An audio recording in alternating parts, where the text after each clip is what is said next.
तिरंगा शान से लहराना चाहिए और संसद से लेकर सड़क तक एक स्वर में गूंजना चाहिए, और वो स्वर कुछ और नहीं, वंदे मातरम, वंदे मातरम, वंदे मातरम। बहुत बहुत धन्यवाद अध्यक्ष महोदय। श्रीमती प्रियंका गांधी वाड्रा।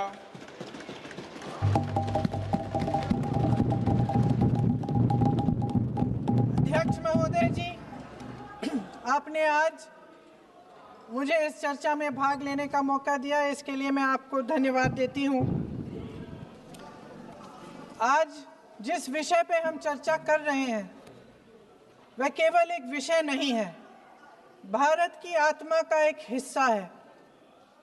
हमारा राष्ट्रगीत उस भावना का प्रतीक है जिसने सोए हुए, गुलामी में सोए हुए भारत के लोगों को जगाया, जिसने उन्हें हिम्मत दी कि ब्रिटिश साम्राज्य के सामने खड़े होकर वह सत्य और अहिंसा के नैतिक हथियारों के साथ सामना कर पाए।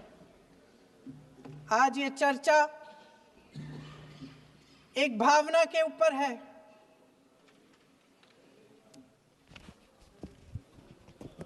और जब हम वंदे मातरम का नाम लेते हैं तो वही भावना हमारे दिल में उजागर होती है।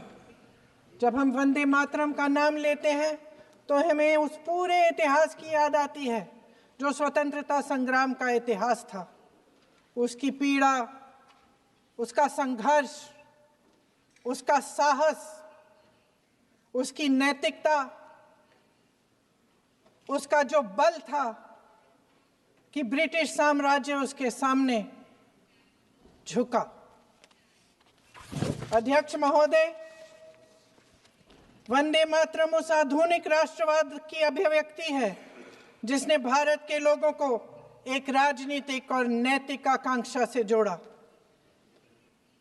जिसने भारत के लोगों को एक साझा नियति के उत्तराधिकारी, एक साझा भविष्य के निर्माता के रूप में देखा। लेकिन आज की ये बहस मुझे कुछ अजीब सी लग रही है। जैसे मैंने कहा, ये गीत देश की आत्मा का हिस्सा बन चुका है। 150 सालों से देशवासियों के दिलों में ये गीत बस चुका है। 75 सालों से हमारा देश आजाद है, तो फिर आज इस बहस की क्या आवश्यकता है?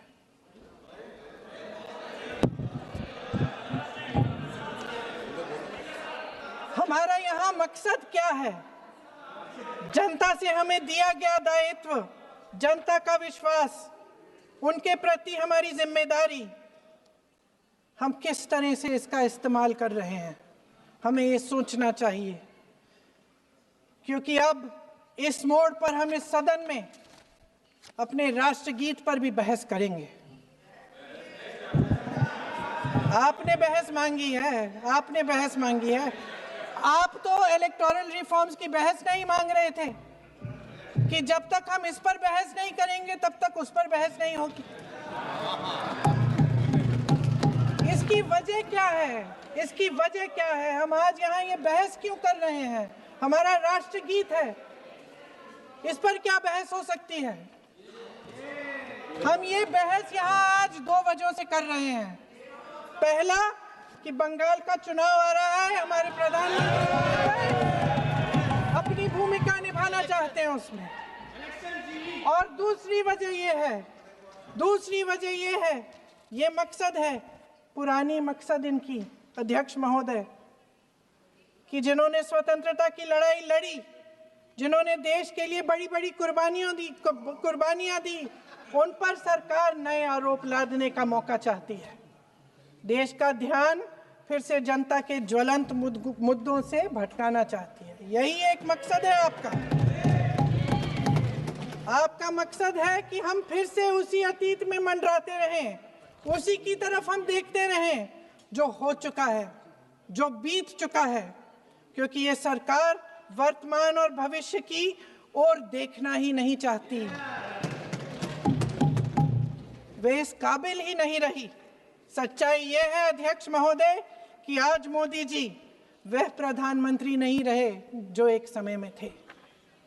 सच ये है कि ये दिखने लगा है, उनका आत्मविश्वास घटने लगा है, उनकी नीतियां देश को कमजोर कर रही हैं और मेरे सत्ता पक्ष के साथी चुप इसलिए हैं क्योंकि अंदर अंदर से वे भी इस बात से सहमत हैं।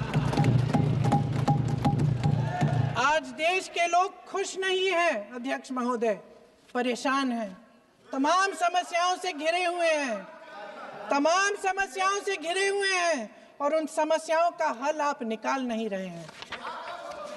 हाँ ठीक है, उसका भी बोल लेंगे, समय आएगा तो उसका भी बोल लेंगे, बल्कि कल समय आ रहा है, चुनाव पे चर्चा होगी, उस पे भी बोलेंगे। अध्यक्ष महोदय, इनके भी अपने लोग दबी जबान में कहने लगे हैं कि सारी सत्ता को केंद्रित करने से देश का नुकसान हो रहा है। इस बीच अगर हम अतीत की बातें नहीं करेंगे तो कौन सी बातें करेंगे? ये किसी और बात के काबिल ही नहीं है, सिर्फ ध्यान भटकाना है जनता का। इसलिए आज हम वंदे मातरम पर चर्चा कर रहे हैं। वंदे मातरम देश के कण कण में जीवित है, इस पर बहस नहीं हो सकती। लेकिन चलिए, आपने बहस मांगी, आप बहस करना चाहते हैं, बहस करते हैं। आज इस चर्चा को प्रधानमंत्री जी ने शुरू किया, उन्होंने भाषण दिया और इसको कहने में कोई झिझक नहीं है कि भाषण अच्छा देते हैं, थोड़ा सा लंबा, लेकिन भाषण अच्छा देते हैं। सिर्फ एक कमजोरी है, अगर आप इजाजत दे तो मैं बोलूं, एक कमजोरी है। हाँ, उसी पे बोल रहे हैं। वंदे मातरम पे बोलो आप। अब सर मैंने तारीफ कर ली, आज थोड़ा आज विषय वंदे मातरम का है तो हम वंदे मातरम पर ही रखें, ठीक रहेगा। सर ये वंदे मातरम पे ही है। सर आपने प्रधानमंत्री जी को सुना था, अब तो शुरू नहीं हुए। सर भाषण बहुत अच्छा देते हैं, लेकिन तथ्यों के मामले में कमजोर पड़ जाते हैं, बहुत कमजोर। इसमें भी एक कला होती है कि तथ्यों को किस तरह से जनता के सामने रखा जाए। मैं तो नहीं हूं, जनता की प्रतिनिधि हूं, कलाकार तो नहीं हूं। इसीलिए मैं भी सदन के सामने कुछ तथ्य रखना चाहती हूं, लेकिन सिर्फ तथ्य के रूप में रखना चाहती हूं।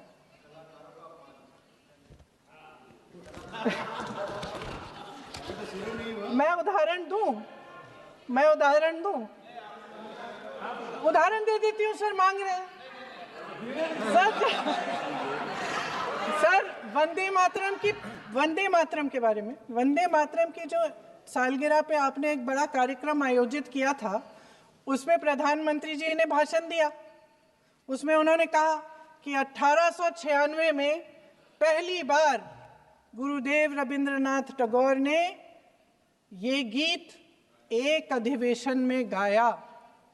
उन्होंने ये नहीं बताया कि कौन सा अधिवेशन था, महासभा, हिंदू महासभा का अधिवेशन था, आरएसएस का अधिवेशन था। किस बात से कतरा रहे थे कि ये कांग्रेस का अधिवेशन था? और उदाहरण दूं कि मैं अपना भाषण जारी रखूं? दे रही हूं। जो वंदे मातरम की जो क्रोनोलॉजी है वो भी आप समझिए, जो असली क्रोनोलॉजी है।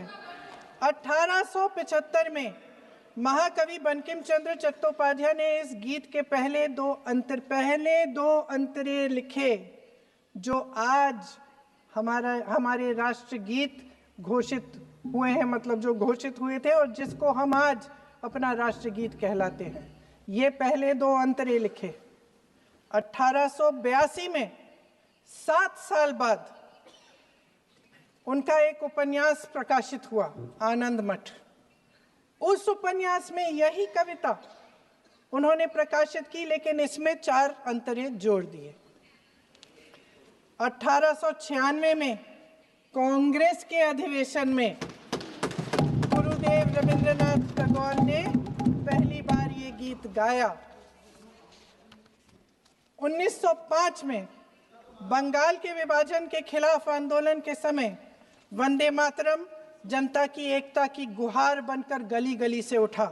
गुरुदेव रविंद्रनाथ टैगोर जैसे महान स्वतंत्रता सेनानी इस गीत को खुद गाते हुए बंगाल की सड़कों पर उतरे। विद्यार्थियों से लेकर किसानों तक, व्यापारियों से लेकर वकीलों तक, हर कोई ये गीत गाने लगा। इस गीत की शक्ति को समझिए। ब्रिटिश साम्राज्य इसको सुनकर कांपता था और हमारे देशवासी इसको सुनकर वह मन बनाते थे, वह हिम्मत बनाते थे कि इस भयंकर साम्राज्य के खिलाफ सत्य और अहिंसा के नैतिक हथियारों को लेकर शहीद होने की तैयारी करते थे। ये गीत मातृभूमि के लिए मर मिटने की भावना को जगाता है। इस गीत की शक्ति ये है, इस गीत का हमारे देश से जुड़ाव ये है। लेकिन 1930 के दशक में हमारे देश में जब सांप्रदायिक राजनीति उभरी, तब ये गीत विवादित होने लगा। 1937 में, अब ये मैं दूसरा उदाहरण देने वाली हूँ क्योंकि प्रधानमंत्री जी ने अपने भाषण में इसका उल्लेख किया और गलत किया, इसीलिए मैं इसके जो सच्चे जो तथ्य हैं वो आपके सामने रख रही हूँ। 1937 में नेताजी सुभाष चंद्र बोस कांग्रेस का अधिवेशन कलकत्ता में होने जा रहा था, उसका आयोजन कर रहे थे। तो जो मोदी जी ने पत्र सुनाया सदन में 20 अक्टूबर का और कहा कि जवाहरलाल नेहरू जी ने नेताजी को ये चिट्ठी लिखी और ये कहा कि इस पर चर्चा होनी चाहिए, उससे पहले 3 दिन पहले नेताजी सुभाष चंद्र बोस ने पंडित जवाहरलाल नेहरू को एक चिट्ठी लिखी थी जिसका जिक्र आपके प्रधानमंत्री ने नहीं किया।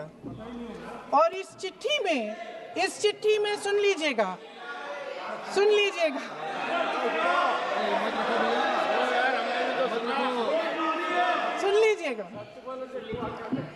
आप नेताजी के लफ्ज नहीं सुनना चाहते? बंगाल का चुनाव आ रहा है।